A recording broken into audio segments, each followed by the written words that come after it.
This is Mike, and everybody watches AccessTV.org.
Welcome to Conversatio, the show that gets you familiar with a proper way to live.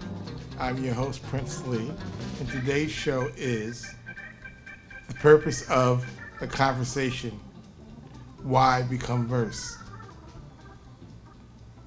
Today's show is going to be a little bit different because your producer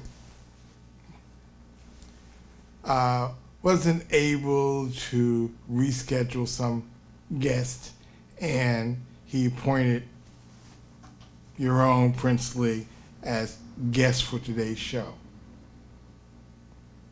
I decided to let the viewers in on my activities of yesterday, which has a lot to do with determining what goes on today's show, what you'll be viewing. We need to become a lot more versed with the scriptures, which includes all types of codes which we live by. It's a very legalist type of society in which there are many codes for many different areas, most of which initiated from the Bible, as did knowledge or God's revelation, if not the Bible, the Quran, or the Avesta, or some other ancient scriptures and revelations. Yesterday, I had the privilege of attending an interfaith forum on the subject of prayer and healing. It was sponsored by the Christian Science Church of Westport, Connecticut. The affair was held in Westport, Connecticut, and invited were a rabbi as a forum member, a Methodist reverend, an imam, and a representative of the Christian Science Church. Again, the subject matter was prayer and healing. The panelists all had their opinion and spoke to the subject rather well. Very entertaining, especially the imam and the Christian Science lecturer, Miss Christine Dresden, who, given her background as a lawyer, made a very appealing case for Christian Scientists. Well, I would gather that the argument part of any presentation would perhaps favor someone who has a legal background, and it came out that way. Very effective work by Ms. Dresden. I had an opportunity myself to ask a question which is dear to my heart, and I feel that might be the turning point in how we all look at religion and life. And the question was based upon a look at knowledge, how we perceive knowledge or what we know now, and as a result of how we are so educated. And it has a scholastic tinge to our knowledge. We think that its origin is with some ancient professors who have somehow extrapolated it from some part of their brain and given it to us, as opposed to knowledge being the source from God, being revealed from God. And consequently, the scholastic approach to knowledge gets sidetracked with a lot of us being concerned about the institution of schools itself, and those institutions become corporatized, and lo and behold, knowledge, and in this case, the knowledge of healing, turns into the type of medical situation that we have now that would best be suited by prayer, according to our panelists. So, I posed the question, do we have to go backwards to some degree? Do we have to go backwards and lose sight of the scholastic part of what we know and go back to the word, the way, the gospel, the words of God directly? So, I posed the question whether or not the panelists thought that that would be a direction for them to travel as a group, to become more in touch with the basis of the element of praying and how it's necessary in the healing process, which all of them, regardless of their approach, as it was determined, approach being either from a Islamic or Judaic or Christian perspective, those being the approaches.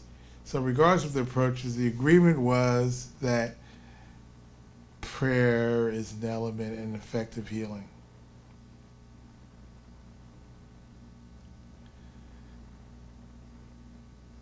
To a person, they agreed that at the very least there should be a combination of the scholastic approach to health and also the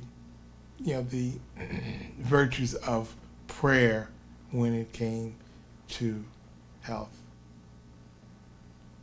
The Christian Scientist was concerned himself with my question and thought that my question may have been inspired by a book that she had read. I smiled to myself, knowing that it had been inspired from my work in religion, which can be found in my book, From Nfgai to Caeesar, a Negro Story. So I was quite pleased in being able to pose a question that I thought that a number of the panelists would be able to answer and help toward a holistic approach to the problem, which I assume was the purposes of this interfaith coalition of churches. We all need to appreciate a unified approach to many of the problems that we face, whether it's problems in nutrition or health, our cultures, our communities. And until we get this holistic approach, as opposed to the separatism of which now experience of the faiths and the different philosophies, until we do that, many of the things that beset our society will go on unchanged, and we're looking at what a lot of people consider the end of time. Society has gotten that bad. The purposes of our program, Conversatio, again, is for our viewers to become versed in the knowledge necessary to live and to live a right way. Part of our program today is an effort to relate a situation regarding health and healthcare with a holistic approach, which is what we do need to do. And our guest, myself, is trying to paint a picture, paint a story about that event, which, again, as I said, occurred in Westport, Connecticut, which is a fairly affluent town. Upon entering the building, which happened to be this really beautiful Unitarian Universalist church, I was told by my friend that the Unitarian Universalists are perhaps the most intellectual of the religious adherents, and their approach to religious philosophy was a lot more intellectual than most others. I don't know whether or not that armed me with my approach on the negative parts of scholasticism when planning on asking a question, but perhaps it did have something to do with it. Anyway, the effort put forth by this affluent community to understand was really heartwarming, and to a degree reminded me of some of the things that were happening up in Hartford with the Greater Hartford Interfaith Coalition on Justice. These types of events, where it includes all faiths, all approaches to current problems, are very much necessary and should be encouraged to be continued in as many communities as possible. You know, is there an interfaith coalition in your town or city if it's big enough? You know, and if so, perhaps you need to encourage its creation and its becoming active with the different elements of our culture today.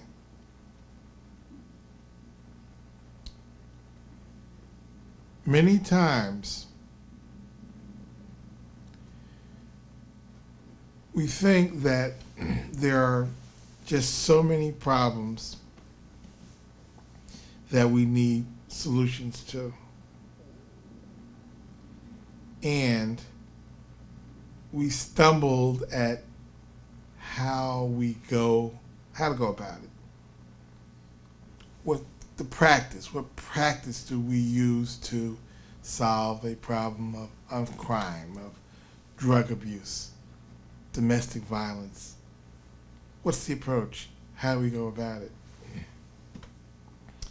And many times these approaches are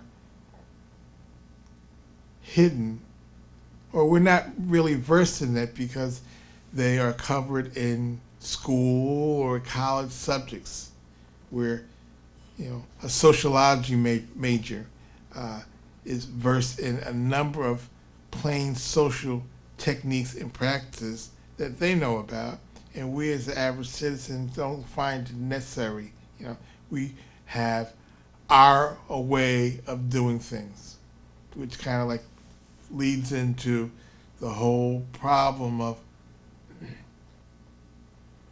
scatterbrained activities, where you have everybody with their rightful way of approaching a subject matter, and you look up and lo and behold, the problem persists. Personally, I tend to think that if you became more versed in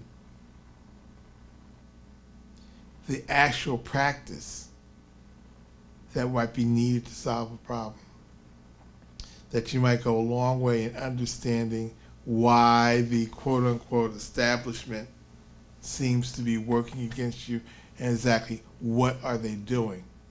Again, knowledge becomes the key. And knowledge found in the interpreted scriptures, the knowledge found in a classroom, and the knowledge found in the experience of our elders all go a long way into giving us the tools in which to live this life.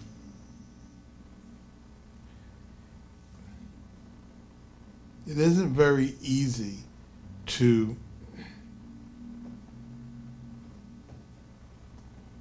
cover the world's problems without sounding like you're lecturing.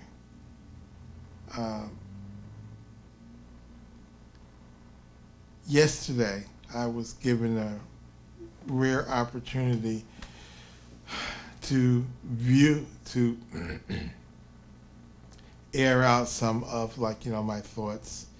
And by no means am I personally an expert with anything, and just have a profound interest in the truth, certain principles which we've dealt with on prior shows, the principles of truth, the mind, the concept of love. As long as these things get discussed and put in some sort of forum, then I'll be satisfied. Conversatio, which is my program show, is a show because I really would like to see as many people as possible living fulfilled lives. And if I can in any way provide a key to unlock that successful approach, then I feel it is the duty of myself, through our show, Conversatio, to do that. But basically, I'm just an old grandfather, New Jersey boy, North Jersey boy, from a little Italian Dutch town, which gave us people like Martha Stewart and Robert Blake. So, I do not suppose to be overly scholarly. I'm lucky enough to be a survivor of the metropolitan area, now placed in the Connecticut area, which again becomes problematic because each state in this wonderful country of ours has its city, and it seems that each city has its intercity or ghetto with a certain set of problems. So this Jersey boy finds itself in a situation of trying to help people, however it might be, in the Hartford intercity area. I hope that as an audience that you will continue to listen to, and watch our programs, view our programs, and feel free to become more engaged in the process. You could call in, write in, email, and ask questions around different subject matter, and also suggest subject matter. As a matter of fact, if you feel you have the presence, the camera presence, such as I do, then please feel free to be considered to be, a guest of our show. We can be very supportive of a number of issues. Again, even your social organizations are having issues. We were supposed to have done initially in today's show an issue on incineration, a public safety issue. of how the incineration efforts, however modern, could be affecting the health of the intercities in which these incineration units were being put into use. A great issue, an issue that affects a number of people, a type of issue that you could bring to our forum, Conversatio. I hope that I haven't bored you at all today with today's show. The producer in me apologize for the viewer and you to not have had another perspective coming from a guest other than the producer and host of the show. So, for that inconvenience, my most humble of apologies. But hopefully, I was entertaining enough and showed my conviction to dealing with the sets of problems, okay, and trying to consider a unified approach to those sets of problems. Again, I very much appreciate you as an audience, okay, and hope that you would entertain, again, the reading of